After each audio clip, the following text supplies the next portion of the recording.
Hi, everybody. My name is Rochelle, And I'm Jeff. and this is Burnout Banter. So, Rochelle, can you believe that nearly 60% of people who work in the construction industry report struggling with some sort of mental health issue? I'm sure you can believe that. I can. Actually, AGC frequently does like a mental health awareness. I think they annually do a mental health awareness week now because it's gotten so bad in recent years. Yeah. Um, the sad thing is, only a third of people, after having reported that they have mental health issues, said they would feel comfortable talking to their employers about it. I can believe that as someone who has frequently struggled to communicate my issues with my employers, I can see how that would be a difficult thing for a lot of people to do. Yeah. Yeah. So, for a long time, burnout wasn't really viewed as a mental health thing or a disease or anything like that, but that's changed recently. So, that's what we're going to do today is take a deep dive into burnout, learn a little bit about the history of it and um, some factors that when added together can lead to it and what you can do to get yourself out of it if you are burned out. So Perfect. sound fun? That sounds great. So Let's before do we it. jump into today's episode, remember to subscribe to the podcast on Spotify, Amazon, Apple Podcasts, YouTube, or wherever you listen so that you can stay up to date with the latest banter. So in 1974, psychologist Herbert Freudenberger, that's a mouthful, became the first person to coin burnout in a medical journal after he studied the lasting impacts of excessive stress and workplace demands on individuals that resulted in things like depression and anxiety. So, mental health challenges. Got Um, it. for a long time, though, it's been a blurry cultural concept that defied people's attempts to define it. So there's been hundreds of studies about it, but nobody could really agree on what burnout was. Interesting. That So also doesn't surprise me. no, Mental health in general seems to be something that we really struggle to define or even accept. Like, like for example, depression, I think is the most obvious one where people are like, no, you're just sad, just smile.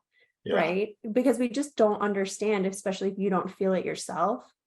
Like with physical illnesses, you can see someone decline or you can see them in a boot if they like rolled their ankle or something, but you can't see mental illness, which I think is why we struggle so much with accepting it and with defining it because it manifests differently yeah, I agree. everywhere. And even, when I've been around people who are dealing with it, I do struggle to relate because it's not really something I've experienced before. Burnout, I have experienced that one, but depression and anxiety, not so much. So Or even if you have, it's hard to connect. I freeze when I come across someone who is open about, what they're experiencing because what they're experiencing is likely different. My anxiety is way different, for example, than my best friend's. oh, Like interesting. she has such anxiety that sometimes like she won't even leave the house. Whereas I have high like freak out anxiety. So I go through all the possible scenarios and then like plunge into things. And that's where my anxiety comes from. Is like I think it through, but then I stop thinking. Okay. And I know I'm gonna do that. But so I pause because when people are like, I'm anxious, like what kind? How do I talk to you? How do I not minimize this? Which maybe is a good way to respond, but sometimes it comes across as, Not interested. yeah, Yeah.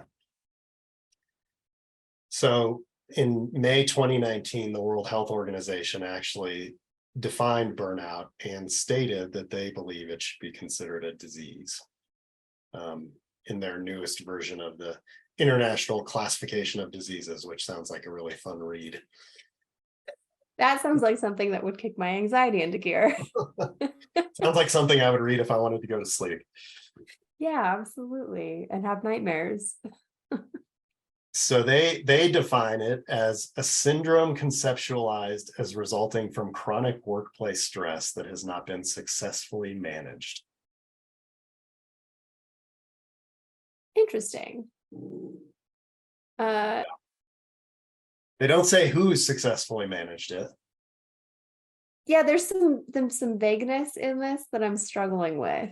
Uh Two things. Yes, who is responsible for managing it? And also workplace stress specifically, because I feel like burnout comes from so many places, and work is definitely the biggest one for a lot of us.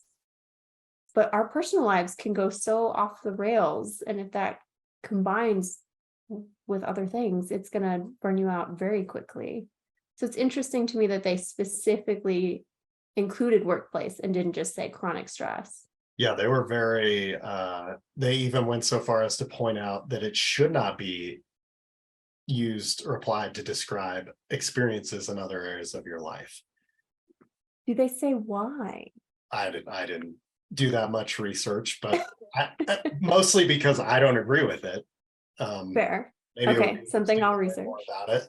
But I think when I was growing up, right, my grandma she had Alzheimer's and dementia and was in a long-term care facility, and she lived that way for 10, 12 years. I don't remember exactly how long, but I think about my parents going to visit her and dealing with that every single weekend. And that has to impact you, right? Like, you add that to stress from work, to kids' activities, and all the stuff that we as adults that keeps us busy. And that's why I struggle to accept that as well. Yeah, human lives are so complicated, and it's so much more than work. I disagree. Sorry, World Health Organization. I know you're much smarter people than I am, but respectfully, no. Yeah. So they also break it down into 3 factors. So there's 3 things that have to be present for you to be burned out. Okay. The first is you have to be feeling energy depletion or exhaustion. Okay. You have to be increasing your mental distance from your job, or you have feelings of negativism or cynicism related to your job. Okay. And then the last one is reduced professional efficacy. So you're not having the impact or being as efficient as you want to be, or accomplishing what you want to accomplish. That is a very concise list. When we talk about burnout, our slide in our presentation is like 50 bullets of things that can cause burnout. And I don't know if they all fit straight into these buckets, especially like reduced professional efficacy. Doesn't seem like a cause. It seems like an effect of burnout. So I'm concerned over that one. I could see, if I'm doing something and I don't feel like it's having an impact, or it's really hard for me to do it when there's a much easier way I could be doing it. Right. That's how we do things. My favorite phrase. I could see how that would lead you to get over your job, right, as a starting point, and then maybe the other 2 come. Okay, I can see that. I think I went the other way, where like when you burn out and you stop giving your all to your job or any aspect of your life, you get frustrated with yourself. It's that like vicious cycle we talked about a few episodes back, where you can't do a great job, but you're frustrated with yourself for not being able to do a great job. So maybe I just took that differently. Yeah. Okay. I think they're a little vague intentionally, right? Because the law could fit into that. Right. So there, one thing you might be wondering, right, is, okay, we talk about burnout a lot. How do I actually know if I'm burned out? If it's a disease, there's got to be a way to diagnose the disease. Right. And how do we do that? It is. Excellent. Tell us more. There's a test you can take called the Maslick Burnout Inventory. So Maslick was one of the first people to also study burnout and identify some things that are indicators that you're in it. Okay. So I thought it would be fun to see if Rochelle is burned out today. Oh no. I don't feel burnt out, so maybe I'll pass. But maybe I'll be surprised. Is it like a scale? Like a Yeah, you're gonna so I'm gonna ask you a question, and then you're gonna score it 0, never, to 6 every single day. So Oh, 0 is okay. never. 1 is at least a few times a year. 2 is at least once a month. 3 is several times a month. 4 is once a week. 5 is several times a week. And 6 is every day. Okay. Makes sense. I'm sure you're going to Makes remember sense. all I'm not going to remember all that. that. Okay. I was already thinking when you got to 3, I should be writing this down, but that's okay. Okay, I can remind you. So, do you feel emotionally exhausted because of your work? At the present, no. But I would say that happens a few times a year, Okay, whatever that number was, 2. that was 1. Oh, okay. Once a month would be 2. Oh, I don't think it's that frequent. Okay. Not anymore. I feel worn out at the end of a working day. Yes. Every Several day? times a week. Several times a week. I wouldn't go every day, but several times a week. I feel tired as soon as I get up in the morning and see a new working day stretched out in front of me. Uh, also several times a week. I Okay. start out so well, like Monday, Tuesday with so much energy, and then you get to like Wednesday, Thursday, Friday, it just gets harder and harder. I need like a midweek weekend. Wednesday off. Wednesday off instead of Friday off. That's what I'm going to start doing. I can easily understand the actions of my colleagues and supervisors. Usually, So every day, several times a week. I would say every day. There's rare occasions where I don't understand. I might not always agree, but I usually understand. Okay. I get the feeling that I treat some clients' colleagues impersonally as if they were objects. No, So never. never. Yeah, at least I try not to. People are very important as people to me. I try not to just like, I don't believe in transactional relationships, which is maybe why my business is where it is.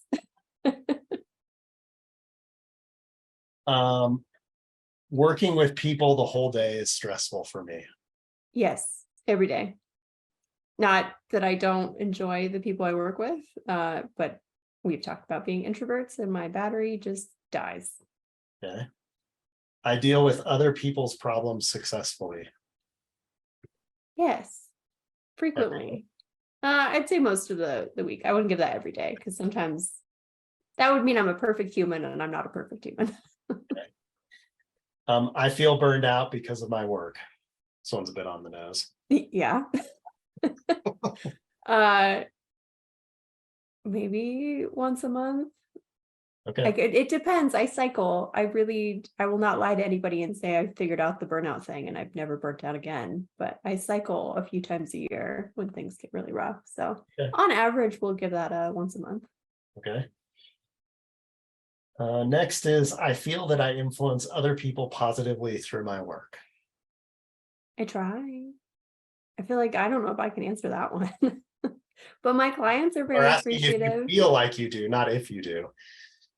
I feel like I do. Every day, several times a week. Again, I can't go with every day because that would mean I'm perfect. So several times a week. I have become more callous to people since I started doing this job. I'm a proposal person, Jeff, absolutely. Several Sorry, times a week, once a week. oh no, that would Okay. be an every day. Okay. Sorry. You're okay. I need to apologize. I think I'm more apologizing to the people I work with because I don't want them to take this personally. And it's not a them thing, it's a me thing. So if you're listening, I do appreciate you. I'm afraid that my work makes me emotionally harder. A little bit, but I also think my work makes me a little bit creative and it does good things. So maybe somewhere in the middle on that one. Several times a month. Once a month. Once a month. Well, I don't think I'm that emotionally hard. I don't know, I have a thick skin, so Is another loaded question. I feel full of energy. wow. All right, Maslak. Well, it's Thursday while we're recording. which means I've reached the end of the week. So maybe And it's like a couple times a week. yeah, I'm Yeah. like frenzied. Monday, Tuesday, you want me to do something? Great. If you need me to do something Thursday, Friday, it's gonna take a while. So next one is I feel frustrated by my work. Couple times a month. Okay. Every proposal has a problem, even if it's smooth sailing. I get the feeling that I work too hard. Absolutely. Not only do I get the feeling, I am told that frequently. Everyday thing or Several times a week. okay. I don't know. Yeah, several times a week. I'm not really interested in what is going on with many of my colleagues. I think I come across that way, but I'm not. I'm very interested in what's going on with my colleagues. So never. Wait, would that be I'm never interested in what's going on with them? It means you're never not interested in what's going on with This is a terrible survey, double negatives. them. Sure, never. Being in direct contact with people at work is too stressful. I do find being around people too often at work is stressful. Again, I would throw that in the middle somewhere, like once a month. Okay. Yeah. We have 6 more questions. All right. I hope our listeners are also taking this with us, or they've Googled it and are doing it also. I find it easy to build a relaxed atmosphere in my working environment. I do, actually. I'm very good at riding my energy waves. Okay. So every day? Yeah. Well, yeah, we'll go with every day. I feel like I've gotten good at that. I feel stimulated when I've been working closely with my colleagues. And your dogs don't count. Dang it. How did you know I was going to say that?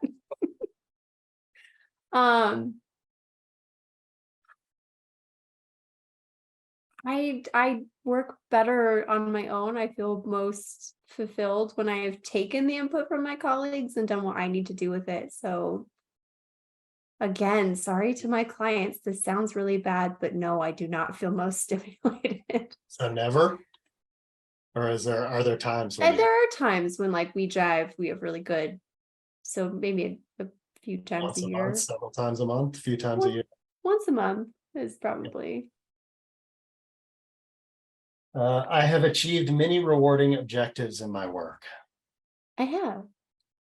I don't know if you could, that's a weird thing to put a time frame on. Again, I'm really concerned over the survey creation here. Several times a month. Okay. I feel as if I'm at my wit's end. Several times a month. Absolutely. In my work, I'm very relaxed when dealing with emotional problems. Absolutely not. I do not handle emotions very well at all. So never? Yeah. Okay. Don't sound so dejected. It's okay. These are things I'm trying to work on and putting them all out there for the world to hear. I'm doing this for everybody, just so you all know. It's because I care about you. Yeah, that's a good thing I found the quiz, so this way I don't have to take it. Yeah, now I'm gonna have to do this to you. Just be ready. I have the feeling that my colleagues blame me for some of their problems.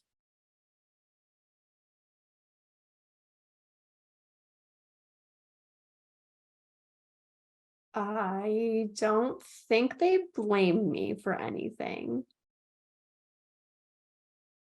I think we have good team environments, but I do shoulder the burden of like their annoyance, which I don't think is ever actually directed at me, but that's how my brain interprets it. So a couple times a year, Okay.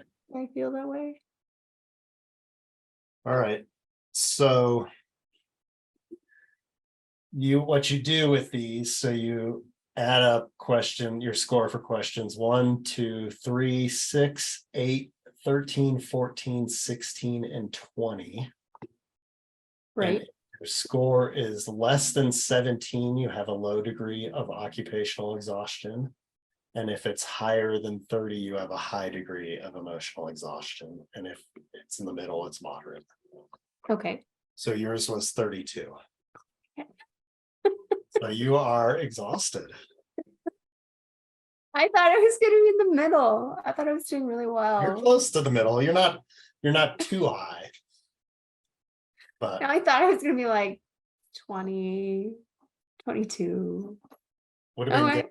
We would maybe if we took this on Monday or Tuesday, it would have been lower. I might have been totally hunky-dory Monday or Tuesday. Well, that's interesting. So then for depersonalization or loss of empathy, you add up 5, 10, 11, 15, and 22. And if you're lower than 5, you have a low degree of depersonalization. If you're higher than 12, you have a high degree. And if you're in the middle, you're moderate. So you're at 9. So you're moderately depersonalized. Okay.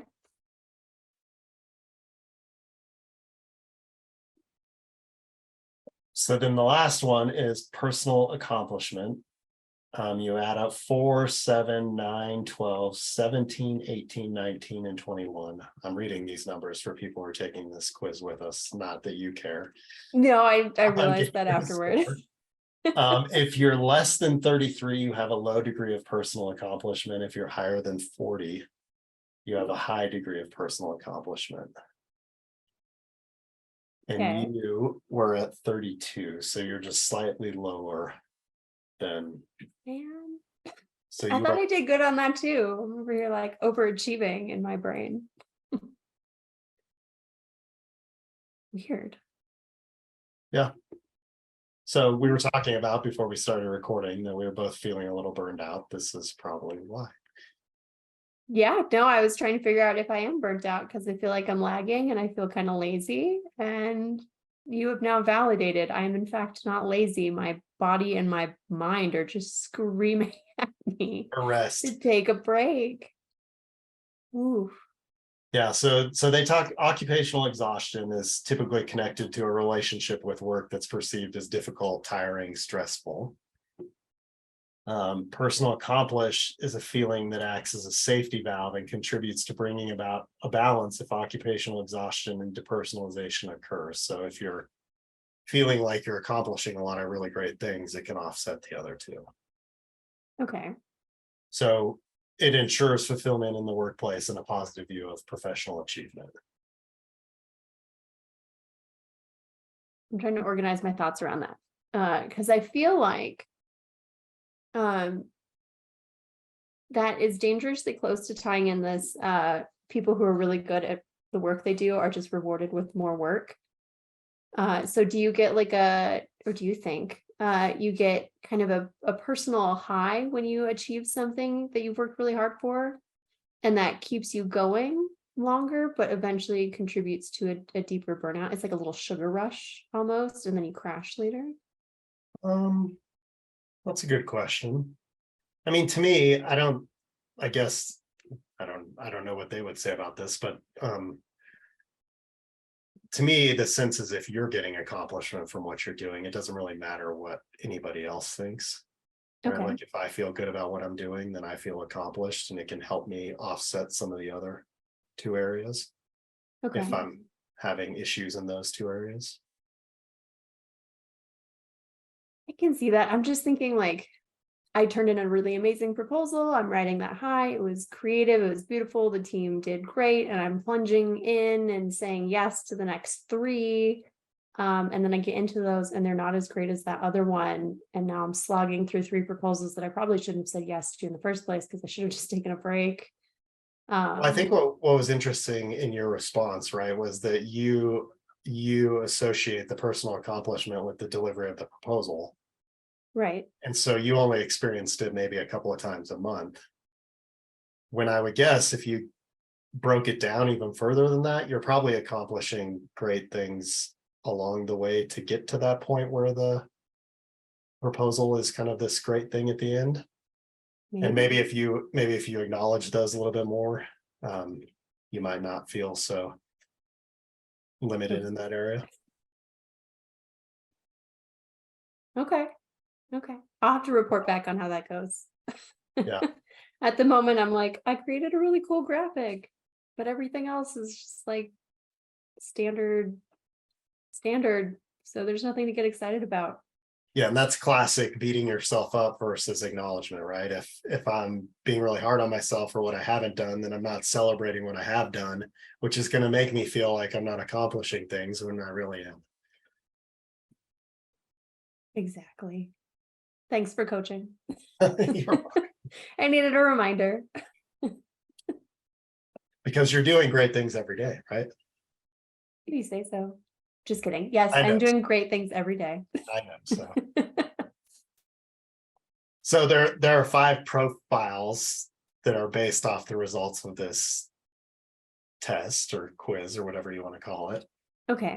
So if you're engaged, you have a positive score on all 3. Okay, I'm not engaged. Which is what all, I mean, when you look at this from the employer's side, right? What we want is happy, engaged people. Right. Then if you score high on not being exhausted, not being negative or cynical towards work and feeling like you're accomplishing a lot, you're going to be engaged. I think that makes sense. Perfect sense. Absolutely. If you have a strong negative score on cynicism only, you are disengaged from work. Okay. So that could be you're not fully burned out, you're just disengaged. Is that like a maybe teetering on the edge of burnout? Like you are checking out to protect yourself? Yeah. Okay. If you have a strong negative score on professional efficacy, that means you feel like you're ineffective. Oh, I don't like that. Okay. And then if you have a strong negative score on exhaustion, it means that you feel overextended, which I think would be a perfect word to describe how you feel. I literally just thought of all of the things that I have to do after this, and I think you're right. And then obviously, if you have a negative score on all 3, you are burned out. Gotcha. So that's kind of the opposite of engaged. Makes sense. So should employers, going back to, the definition that the World Health Organization created, like the onus of this is on who? Like, should employers be checking in with their employees once a year with like this survey, or should you be self-analyzing with this survey and then like taking the data to your employer? Or how can our listeners use this information? That's a great question. Our burning question is kind of in line with that. So maybe we want to Excellent. save that for later. I totally paid attention to the outline. I love when you surprise me with a burning question. The question. No, I would never.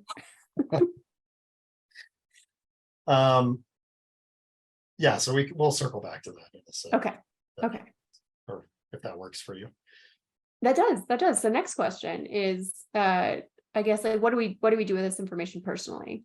Yeah, so I mean, it's good to get a feel for where you're at, because once we're aware of where we're at, then we can start to address it. So if you do feel like you're negative in 1 or 2 of these areas, I think there are some things you can do to try to move the needle in there for you. So, we talked about if you had a little bit low personal accomplishment score, just acknowledging more the things that you do every day that will make you feel like you're accomplishing more.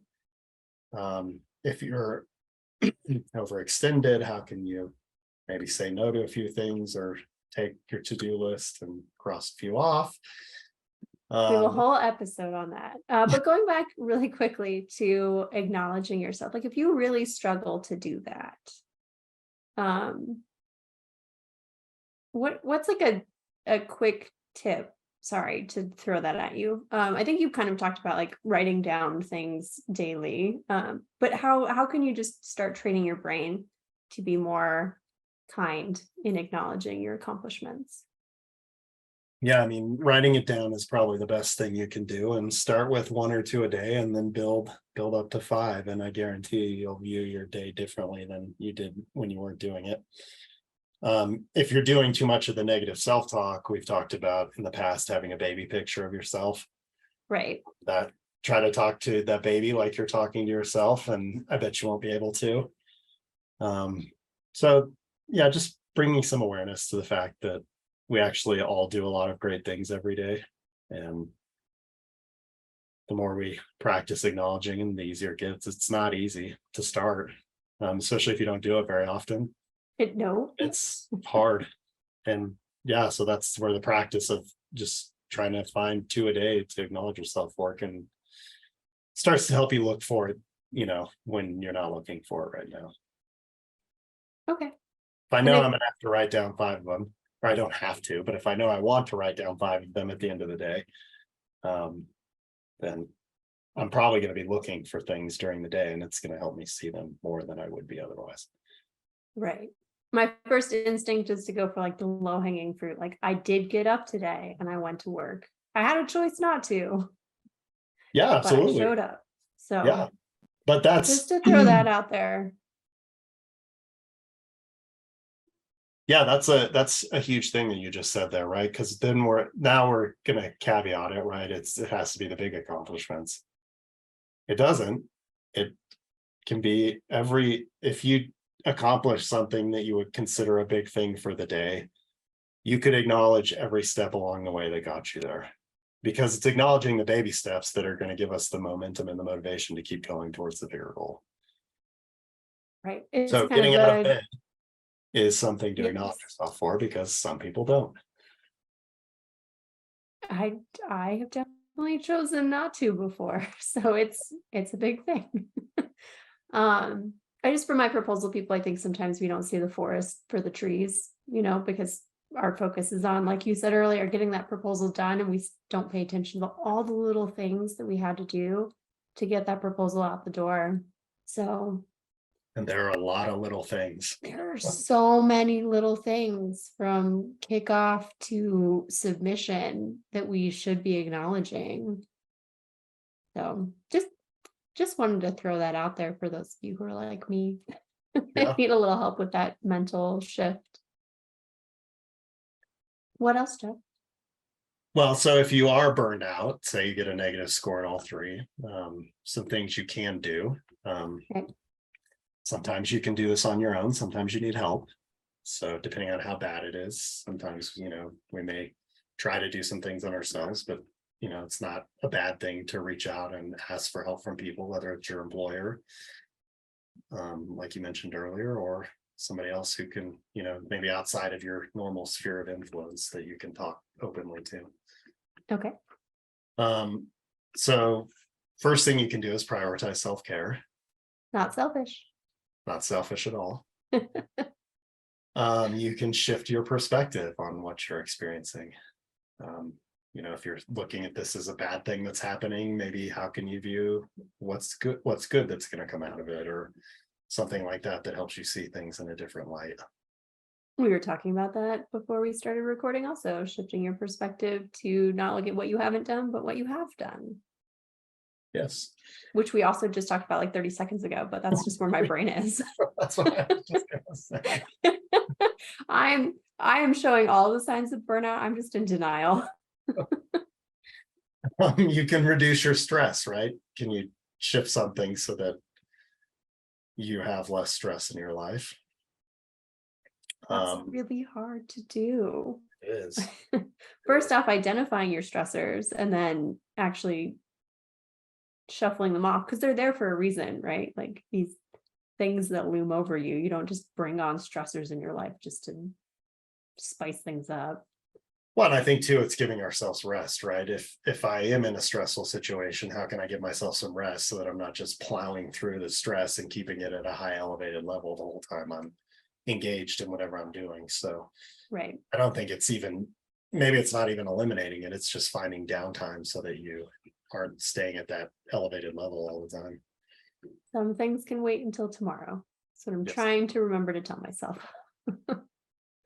And then the last one, which we've talked about in a previous episode, is seek connection. Absolutely. Isolating during burnout is the worst thing you can do. You just mire in it and you get stuck in it and you build this vicious cycle. And we have a whole episode on that, like Jeff said. Go listen. Yeah. So that's kind of a deep dive into burnout. What do you think? Any questions or? My only question is to directly combat, sorry, not sorry, the World Health Organization in that, do you think all of these things are, or do you think burnout is solely related to work? Like, can you burn out from life around us? I know we've briefly talked about this at the top of the episode, but I just wanted to deep dive into it a little bit more. Yeah, I mean, if you're caring for a child or caring for a parent or, dealing with a situation with your house, we had a flood in our bathroom into our kitchen. Like, you can burn out on that. I was pretty sick of it after 6 or 9 months dealing with it. So, yeah, I do think it's possible to burn out on other things. I agree. A holiday burnout is a thing that I've seen thrown around quite a bit. And I posted about it a lot last year because I went through it. It's just like all of the extra responsibilities that come with life at the holidays are really, really stressful when you're already stressed out at work. And I don't think, like, even if you took away all my work stress, if I was magically unemployed because I won the lottery or something, I think I would still suffer from holiday burnout. And I think a lot of other people would as well. So, but I think all of these, all of the recovery tips that we just went over work for work and non-work related. Now it's time for burning questions. Okay, so today our burning question comes from a one-person marketing department that works for an engineering firm, and they believe they're burned out. They want to know, is their responsibility to try to work their way out of it, or does their employer have any responsibility in helping them out? First off, did not submit this question. Probably could have in my early career. I think it's a dual responsibility. I think you are responsible personally for identifying your burnout and the sources of your stressors at work so that you can go to your employer and ask for help. I think if you just go to them and say, I'm burnt out, I'm stressed, I know this from personal experience. If you just say I'm drowning, they're not going to know what to do or how to help you. And it might not even be that it's not that they don't want to, but they won't know how. So I think I don't think you have to go to them with a specific solution. I think that's helpful, but I think you need to go to your employer with a specific challenge that you can work through together to overcome. Yeah, I would agree. And you may not know the answer, but I do think it's really easy to just say, well, I don't know. And so let them figure it out. When I would guess if we moved fear out of our way, we do probably know the answer at some level. Now, we may not know whether they're going to accept the answer or be on board with it. But I do think if we move fear out of the way, we can come up with some ideas that I listen to Darren Hardy a lot, and one thing he does with his staff is don't come with problems, come with the problem, but then also try to have thought of 3 potential solutions to the problem and what your recommendation would be. We've talked about this because I don't like that because I, as a marketer who's often felt helpless and like, I don't know what the solution is, and have talked myself into this corner where I'm like, okay, well, here's the problem. And none of the solutions I can think of, like my employer's not going to bite on any of them. So that's fear. It is filtering your solutions. It is, but the fact that I had to go to them with a solution was just paralyzing. Or if it was something that was beyond me, because I was a little marketing coordinator. I didn't deal with operations. It's like I didn't know how to balance the workload of an entire team. So to think like if I had been told that I would have had to go with a solution for like fixing the marketing department, I never would have spoken up. Not that I spoke up at all, but But I did you feel have like some ideas on how to fix it? hire more people. Okay, right, that's an idea. Well, then we filter that because they're not going to agree to it, or they're not going to accept that as a Exactly. solution. So we don't. Yeah, we already knew they weren't going to do it, so we just didn't say anything. Right. But So I say don't that. know. I struggle with the come with a solution. I think it's enough to go to them and I've identified the challenge and ask for help to work through the solution together. I agree. I do agree with that.